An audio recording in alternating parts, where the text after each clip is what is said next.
நமச்சிவாய வாழ்க. நாதந்தாள் வாழ்க. இமைப்பொழுதும் என் நெஞ்சில் நீங்காதான் தாழ்வாழ்க. வாழ்க வளமுடன். அனைவருக்கும் இனிய வணக்கங்கள்.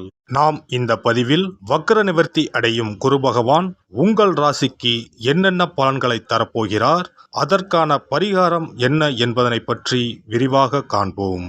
உங்கள் வாழ்வில் வளமும் நலமும் செல்வ செழிப்பும் பெற எல்லாம் வல்ல இறைவனை வேண்டி விரும்பி கேட்டுக்கொள்கிறேன். குரு பகவான் மகிழ்ச்சி, செல்வம், பெருமை மற்றும் செழுமையின் கிரகமாக விளங்குகிறார். ஒருவர் மீது குரு பார்வை பட்டுவிட்டால் அவர் வாழ்வில் பலவித உச்சங்களை தொடுவார். குரு பகவான் தற்போது வக்ர நிலையில் உள்ளார். அவர் டிசம்பர் 31ஆம் தேதி வக்ர நிவர்த்தி அடைய உள்ளார். அனைத்து ராசிகளுக்கும் மங்களகரமான வரங்களை அள்ளி கொடுப்பவர் குரு பகவான். வாழ்வில் முன்னேற்றம், பலவிதமான நன்மைகள் பெறுவதற்கு குருவின் ஆசி மிக அவசியமாகும்.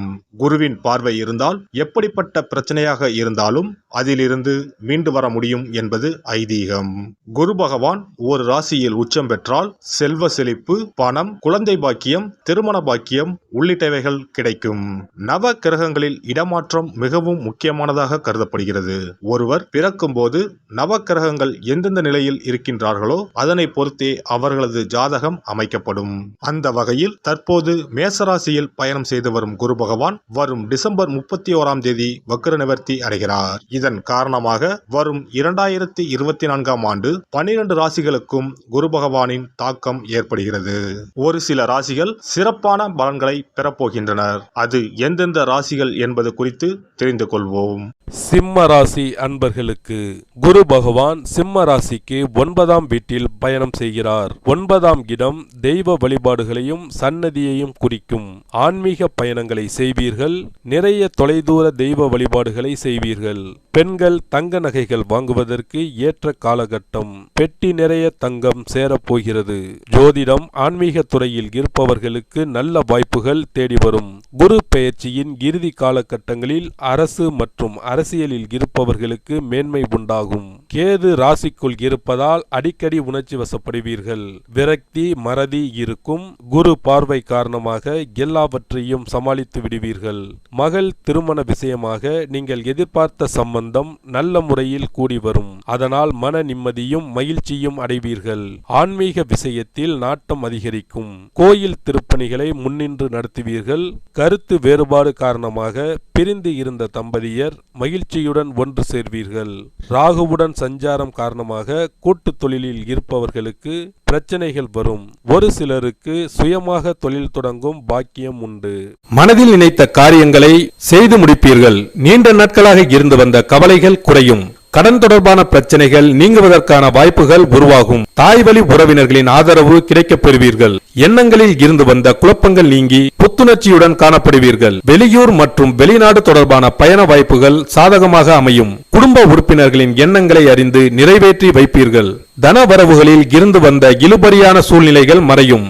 வாடகை மற்றும் குத்தகை தொடர்பான பாக்கிகள் வசூலாகும். புதிய வாகனம் வாங்குவது தொடர்பான எண்ணங்கள் கைகூடும். உடல் ஆரோக்கியம் தொடர்பான பிரச்சனைகள் படிப்படியாக குறையும். பாதியில் நின்ற கட்டிடம் தொடர்பான பணிகளை நிறைவு செய்வீர்கள். சுபகாரியம் தொடர்பான எண்ணங்கள் கைகூடும். உறவினர்கள் வழியில் ஒத்துழைப்பு உருவாகும். வாழ்க்கை துணைவரை பற்றிய புரிதல் மேம்படும். உத்தியோக பணிகளில் இழுபறியான சூழ்நிலைகள் மறையும். குழந்தைகள் வழியில் சில விரயங்கள் அவ்வப்போது ஏற்பட்டு நீங்கும். வியாபார பணிகளில் முதலீடுகள் அதிகரிக்கும். மாணவர்களுக்கு பாடங்களில் இருந்து வந்த குழப்பங்கள் நீங்கி தெளிவு பிறக்கும். உடல் ஆரோக்கியம் மேம்படும். ஆராய்ச்சி தொடர்பான கல்வியில் எதிர்பார்ப்புகள் நிறைவேறும். போட்டித் தேர்வுக்கு ஈடுபட்டு வெற்றி வாகை சூடுவீர்கள். வங்கி சார்ந்த துறைகளில் இருப்பவர்களுக்கு நல்ல முன்னேற்றம் ஏற்படும். உத்தியோக பணிகளில் புதிய வாய்ப்புகளும் திறமைகளை வெளிப்படுத்துவதற்கான சூழ்நிலைகளும் சாதகமாக அமையும். உயர் அதிகாரிகளிடம் இருந்து வந்த கருத்து வேறுபாடுகள் குறையும். தேவையற்ற சஞ்சலங்கள் நீங்கி மன நிம்மதியான சூழல் உருவாகும். பழைய வாகனங்களை மாற்றி அமைப்பதற்கான வாய்ப்புகள் அமையும். உத்தியோக மாற்றம் தொடர்பான சிந்தனைகள் மேம்படும். வியாபார பணிகளில் அலைச்சல்கள் மேம்படும். சிறு மற்றும் குறுந்தொழில் செய்பவர்களுக்கு தனவரவுகள் சாதகமாக இருக்கும். கால்நடை தொடர்பான வியாபாரங்களில் லாபங்கள் மேம்படும். கணினி சார்ந்த துறைகளில் நல்ல வாய்ப்புகள் கிடைக்கப் பெறுவீர்கள்.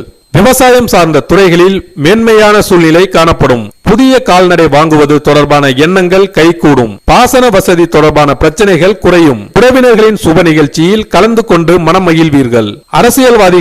அரசியல்வாதிகள் கட்சி தொடர்பான உயர் பொறுப்பில் இருப்பவர்களிடம் விட்டு கொடுத்து செல்லவும். கட்சி நிமித்தமான புதிய முயற்சிகளில் எதிர்பார்ப்புகள் நிறைவேறும். உடன் இருப்பவர்களின் உதவிகள் புதிய மாற்றத்தை ஏற்படுத்தும். எண்ணிய செயல்களை செயல்படுத்துவதில் சில எதிர்ப்புகளால் கால தாமதமாகி நிறைவேறும். கலை சார்ந்த துறையில் இருப்பவர்களுக்கு எதிர்பாராத சில அலைச்சல்களின் மூலம் புதிய அனுபவங்களும் விரயங்களும் உண்டாகும்.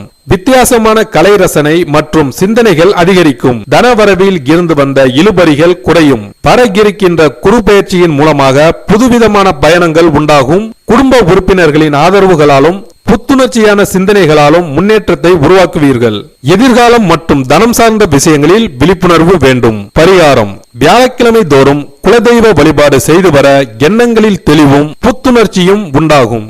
குரு பகவான் உங்களின் ஜாதகத்தில் சுபமானதாக அமையாமல் இருப்பின் கண்டிப்பாக அதற்கான பரிகாரம் செய்யும் விதமாக குரு பகவானுக்கு சிறப்பு பெற்ற ஆலயங்களுக்கு செல்வதும், வியாழக்கிழமைகளில் விரதமிருந்து குரு பகவானுக்கு கொண்டை கடலையை மாலையாக கோர்த்து அணிவித்து மஞ்சள் நிற மலர்களால் அலங்கரித்து நெய் தீபமேற்றி வழிபடவும். தானம் போன்றவற்றை காலை பொழுதிலும், மந்திர ஜபங்களை மாலை பொழுதிலும் செய்யவும். அருகில் இருக்கும் ஆலயங்களில் நவகிரகத்தில் இருக்கும் குரு பகவானுக்கு மஞ்சள் நிற வஸ்திரத்தை சாற்றி சிறப்பாக வணங்கி வாருங்கள். அதற்காக பரிகாரம் என்ற பெயரில் பணத்தை வீண் விரயம் செய்ய வேண்டாம்.